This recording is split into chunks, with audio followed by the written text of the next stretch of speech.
Denver, Colorado was founded in 1858 as a mining town. Gold had been found in the nearby slopes of the Rocky Mountains, and communities like Denver grew to provide service and goods to the miners. And provide they did, especially in terms of drink. Denver became renowned for its many bars, brothels, and houses of ill repute. Those days are long gone, of course, and so too are the bars, or so we thought. We came to Denver to visit what we thought was just a neighborhood watering hole. What we found was something completely different at my brother's bar. My brother's bar is located at 2376 15th Street, close to downtown and just west of the Platte River. Be forewarned, there is no sign on the building, so keep your eyes peeled for the address. Once inside the bar, we quickly realized it was more than just a local hangout. Much more. So we sat down with the owner, Jim Carragus, to get the real history of the place. History, it started in 1873. And I don't remember the name of it. It was different all along, you know. It's been all kinds of hangouts. A lot of them weren't very good. Weren't the best people, you know. I'm sure back in the early 1900s, probably the mafia, because this part of town was pretty tough. You know, just things like that. But it's done everything, you know. I don't think it's ever been out of business. I've always heard it's been continual all that time, you see. Yeah. The area surrounding my brother's bar was North Denver in the late 1800s and early 1900s, and home to Denver's large migrant Italian population. The bar served since its opening in 1873 as an important meeting place for members of the community as the city grew. Until finally, Jim and his brother Angelo bought it. It was so cheap. We moved here from Detroit back in, both of us, we moved out here in '68, and we didn't have any money. And we worked odd jobs here and there, then we found this whole place. We saw it one night here. We could afford it, you know. Well, what do we got to lose, you know?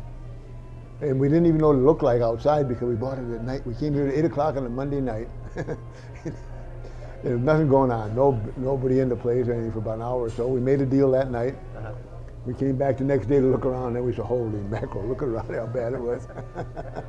Looking around, it was easy to see that Jim's bar belonged in an entirely different era, as if nothing had changed in its 138 years. Well, yeah, we did change it. We brought it back to original. Okay.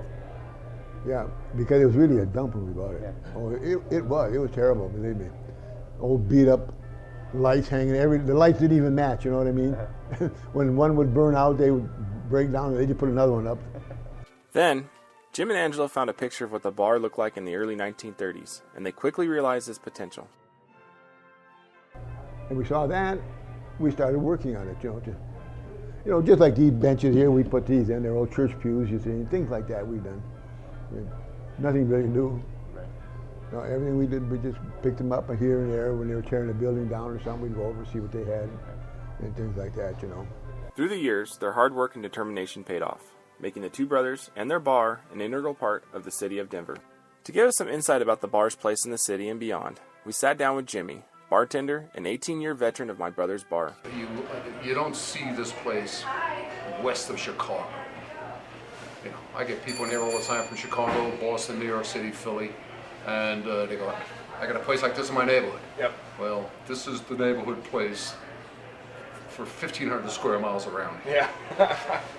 Talking to locals and patrons, we quickly saw what Jimmy was talking about, like Rick, who's been coming here for years, though he lives nowhere close by. You said you've been coming here for 20 years. 20 years? Are you your local born in Denver, yeah. What got you to start coming here? Friends. Yeah. We all just kind of said, hey, let's start coming down here, and been coming here ever since. I don't even work close. No, I work locally, but I'm not close by at all. And I live probably about 18 miles north of here. So. My brother's bar is known for something else too. It's food, cooked up on the same small grill for years.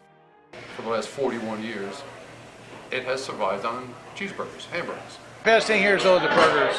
You've got to have a JCB burger if you ever have anything, and that's what they're known for. If you ask anybody about a good burger in town, it's here, JCB. The menu, suspended from the wall, is abbreviated and is made up of bar food staples and the famous burgers. The menu started strictly with the burgers, that's all. Burgers and fries, that's about it, you know. And, you know, little by little, every year, the kids that work for us would have an idea, a suggestion, you know, and one other. It's just like our JCB. Have you ever had it? Jalapeno cheeseburger? Have you? A young lady used to work here. Her name was Luana Harris. Her big brother's name was Franco Harris. Remember him? Yeah. I'm a Steelers fan, so. I came in one afternoon about 2 o'clock, and then she's over there on the other side there by the kitchen, there chopping up peppers. I said, "What are you doing, Luana?" She just ignored me. Then she gets a little jar of cream cheese out, start mixing it all up, and I'm watching her. What in the world is she doing? Then she goes and gets a burger, cuts it in quarters like that, and hands it to me. Next day it was on the menu. But we had a lot of that, a lot of the kids that worked here, they have a suggestion, some of them we tried, and quite a few of them we took. You see, so it worked out great because boy, we sell the food here. We sell a lot of food, which I'm glad of. And the food is good. Did I say good? I meant freaking unbelievable. We tried ourselves, the JCB burger first, and then our favorite, the ground buffalo Johnny burger. Johnny used to work here. 3 cheeses, Swiss American, cheese, heart attack on I always tell people, I says, "Cure Johnny, you gotta hang over and eat a Johnny burger. Lose me a hair, eat a Johnny burger. Eat Johnny burgers." Come here Saturday morning. You'll also notice that the bar is a bit on the low-tech side. No TVs, no computers, and a cash register from the 1950s. Then you'll notice the taps, or rather what's missing from the taps. There are no Coors or Budweiser products for sale. Can it be? A bar in Denver that doesn't serve Coors or Coors products? What the hell gives, man? Because Coors and Budweiser, they were just too busy for us. They couldn't handle us. We didn't sell enough of their beer. So in about, I don't know, it was maybe 74 or something like that, we'd buy a little bit, whatever we could. Then they wouldn't show up on delivery day and things like that. I'd call them, I'd just go, "Gee, we've been out of beer for a week now, and you're supposed to brought it last week." "Well, yeah, we'll get there," and they show up 2 weeks later, like that. So then they just stopped. And then back in the 80s, when we started to get established, they started coming around trying to sell us beer. I said, "No," with both of them, same way, no. And they still show up once in a while, We also had to ask Jim about the name of the place, My Brother's Bar, and about the fact that there was no sign out in the street. We started out we bought it from old Whitey, his name, Whitey, and it was Whitey's Bar. And there was no Coca-Cola sign out there saying Whitey's Bar or something like that. So we took that down, we didn't have a name, Yeah, we just opened the doors, but we kept Whitey because we have to have that when we get deliveries and stuff like that, So we had to have a name. We kept that and didn't use it. And so we went almost 2 years with no sign out in front, and no name, as far as people were concerned. When we finally thought of a name, it was kind of a joke between Angelo and I, my brother Angelo and I. Someone come in with a delivery and hand me a bill or something. "Oh, this is my brother's bar, he'll pay you." Back and forth we would do that.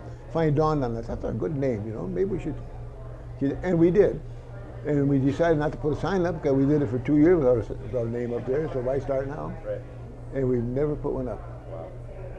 That's what makes this place so special. It's stories. Like the story about the second floor that's no longer there, and the stairway that used to lead to it.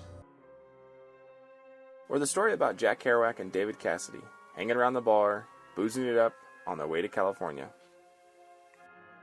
You could ask Jim about the Girl Scout cookies, or buy some yourself when they have them. They sell over 6,000 boxes every year. Or maybe ask about the car that wrecked directly into their front door and is actually credited for making the place look better. Between the stories and the people, and from their refusal to change or compromise their vision of what a neighborhood bar should be, My Brother's Bar is on the short list of the most perfect bars in America. But unfortunately, it's the kind that's fading away. Put this place on your short list of places to go. Have a beer, talk to Jimmy, and try a burger.